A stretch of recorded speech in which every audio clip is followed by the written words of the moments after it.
This week, we're talking about authenticity. You are listening to Love Your Job Before You Leave It, the podcast for ambitious, high-achieving women who are ready to stop feeling stressed about work and kiss burnout goodbye forever. Whether you're starting a business or staying in your day job, this show will give you the coaching and guidance you need to start loving your work today. Here's your host, career coach Corey Lynn. Hey, y'all. Happy Wednesday. I have a topic today that I'm so excited to talk to y'all about, and I think it's super important, and it's authenticity. There's all this advice to be yourself, be authentic, tell the truth. And I think all of that advice can generally be useful sometimes, but I think that this topic is more complex than we often realize. And I also think a lot of people, when we're okay, I'm going to be authentic, figuring out how to translate that from a concept in our head to what we're actually going to do and what words we're going to say out of our face hole can be kind of challenging. I've found personally, and I know sometimes my clients have found that too. And a while back, I saw this Adam Grant quote, and I was looking for it online so I could read it to you, but I can't find the exact one it was. But basically, one of the things that he said was that the idea of being authentic is powerful. But if you authentically want to say something and the something you authentically want to say doesn't align to your values, maybe that's an opportunity to pause and consider who you actually want to be versus seeing that impulse that your brain had, that first thought your brain had as your authenticity. So let me break it down a little.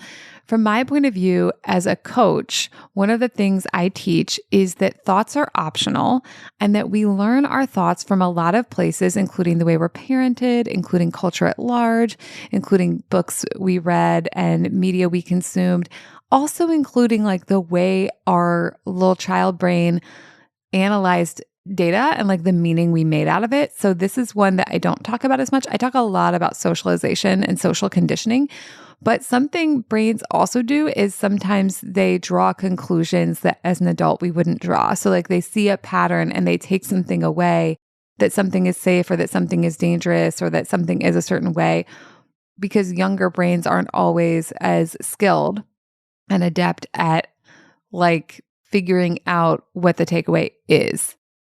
So as an example, I've read before about sometimes how if people have been through a traumatic experience with someone yelling at them, and then they encounter another person in their life who has a similar timbre of voice. Is that how we say that? Timbre? I don't know how to say that. But someone who has a similar sounding voice, that they can in their body be having these reactions to that person's voice. So almost the takeaway that their brain made was this voice is dangerous. And the brain is really powerful at associative connections, which we've talked about before. If you want a longer discussion of that, go check out the episode on the pleasure gloss. But the brain will make associative connections. So it'll be well, actually, the best example I have is when I was a kid, I got sick one time after eating cornflakes, and then I couldn't eat cornflakes for 3 years. The cornflakes didn't make me sick, but the eating of them happened nearby to becoming sick. And so even though logically I knew that they didn't make me sick, I couldn't tolerate them and my body would become nauseated, even thinking about eating them. So I'm saying all of this because this is what we talk about all the time, right? But when we think about authenticity, I think a lot of us still think, oh, the first thing my brain says, that's me being authentic. And then I put it through oh, but I can't actually say that. People will judge me. That's not polite. That's not how nice people talk to each other, blah, blah, blah. And so we filter it. And then we say the filtered thing, and then we feel like we're being inauthentic. And by we feel like we're being inauthentic, I mean, we think about ourselves that we're being inauthentic, because when we say feel like in that capacity, it's talking about the way we think, not the way we feel. That's just a tiny aside for you, my friends. Okay, so I think this is so important in a time when so many people are getting the advice all the time that the key to happiness is to be more authentic, is to really think about the difference between what is your authenticity versus what is your conditioned way of being. What is your authenticity versus what is your training? And I'm not talking about like explicit training necessarily, although sometimes there is that as well, but also just the implicit training of how we were trained as children about like what it means to be a person, how we were enculturated. Okay. So I think this matters for a few reasons. Like I said before, like we're getting this advice all the time, all over the fucking internet and everywhere to like be authentic. And listen, being authentic, I think is a really magical thing. I think so many of us are, really craving getting to like be ourselves and to be loved for who we are and to be cherished for who we are. And that's really valuable. But I also think so many of us, like I said, are confusing our impulses for ourselves. So what I want you to think about is like, what if being authentic doesn't mean saying the first thing you think of off the cuff?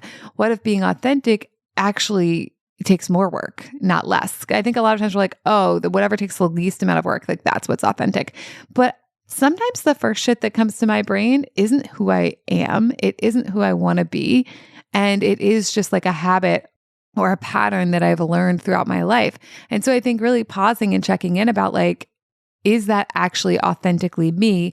Or is that just what the parrot inside my head says in this circumstance?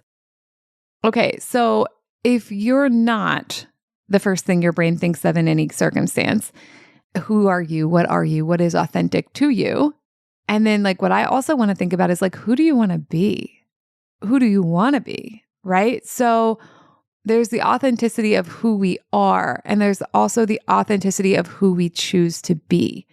And what I mean by that is like, what values are we living by? What are our chosen values that we can then filter things through and think about like how we want to show up versus just deciding that whatever that impulsive thing that wants to come through in us, that's the us. I think we get to intentionally choose. Now, this isn't about belittling the you that you are. It's not about shitting on the you that you are. It's not about shitting on like whatever the first thing your brain says. Sometimes we're going to say the first thing our brain says. Sometimes that actually is who we are, is who we want to be. And we're just like nervous and shy to see if other people will like it, but it actually is aligned to who we are. But I know that I've consumed so much culture that's taught me certain ways of thinking that are not who I want to be. And I just like feel them pop off in my brain. And then I'm like, do I have to tell everyone about that? If I don't tell everyone about that, like, am I inauthentic? Am I like, is that bad? So I think like what I want to offer you is kind of nuanced, right? It's like about blending, I think, who you already are with who you want to become in a way that's true to what I'm going to call like your most intentional self. And it's not your most ideal self. I don't even want to call it like your highest self, because I don't think it's about like being so fucking evolved or anything. I think it's just about like combining the impulses we feel and the ways we identify ourselves as being and like what we identify ourselves as really thinking with who we want to be and how we want to show up and what values we want to drive us. Okay, so like as an example for me, sometimes my brain says things that are like kind of rude. And sometimes it feels authentic and fun to share those and just be like, haha, my brain is rude. Like, this is cute. Other times that's not who I want to be. So that might be like the first thing my brain pops off with. Then I think about like, okay, but who do I want to be? How do I want to express this? What is my goal here? What is the orientation I'm bringing to this situation? Because sometimes like there's a part of my brain that's kind of just like a salty, sassy 13-year-old. And listen, I love that part. She's fucking awesome, but she's not always the only part I want to take into consideration. She's not my whole authenticity. So sometimes I'm going to take her information and then I'm going to combine it with like connection orientation, or I'm going to combine it with some softness, or I'm going to combine it with compassion, generosity, courage, right? Other times I have a part of my brain, popping off that I can recognize as totally my socialization and not any part of who I want to be. So it's authentic in that it authentically happened inside my brain, but it's not authentic in that it's not who I'm choosing to be. It doesn't align with my values. And I realize it's something that I was taught and that I'm unlearning.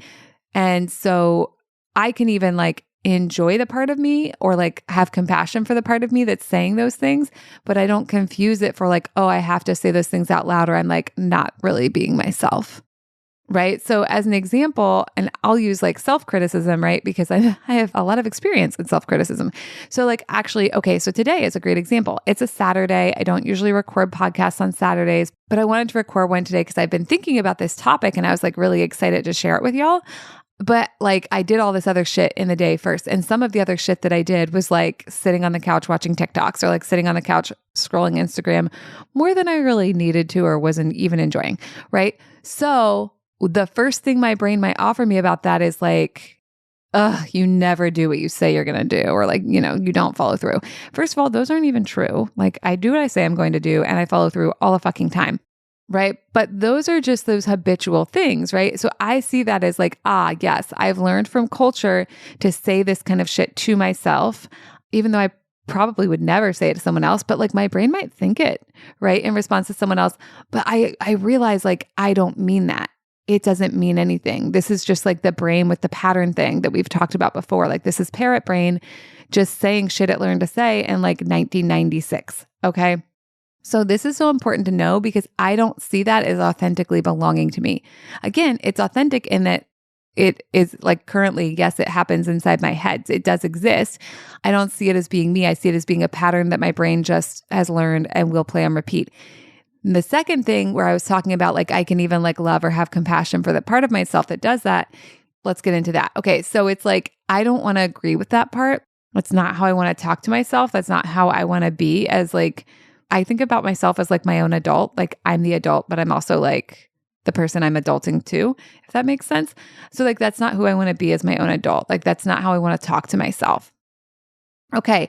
If that's not how I want to be, if that's not like the behavior I want to be doing, and by behavior, I mean like self-talk, why would I ever like love that part or like be compassionate with it? Great question. As I talk about all the fucking time, I just don't think, judging and shaming that part's going to be super helpful. It's going to make me like be having a little battle with myself, which is no fun and takes up a lot of time and effort and makes me feel terrible. And also, here's the thing.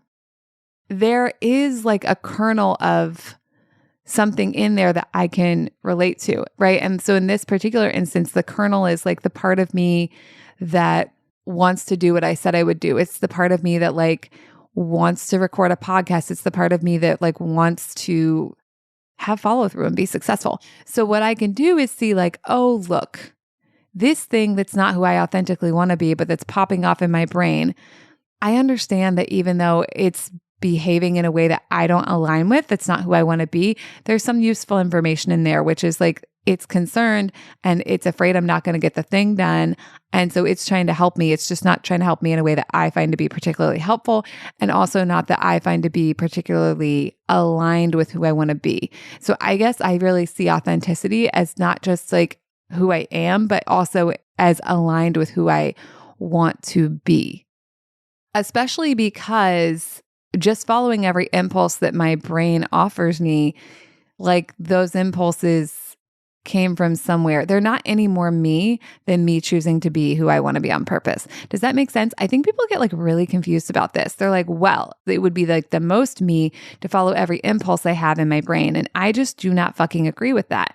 I do think sometimes being who we are actually requires like the more effort of choosing to be a certain way versus like doing everything our brains say, right? Because our brains, first of all, have their own things like the negativity bias and the confirmation bias. And then second of all, they're steeped in our culture. And then we have things like epigenetics, which I'm going to do a whole podcast episode on because that shit is fascinating. So I just don't think that the authentic Corey is the collection of the thought patterns and behavior patterns and things that I have accumulated to date.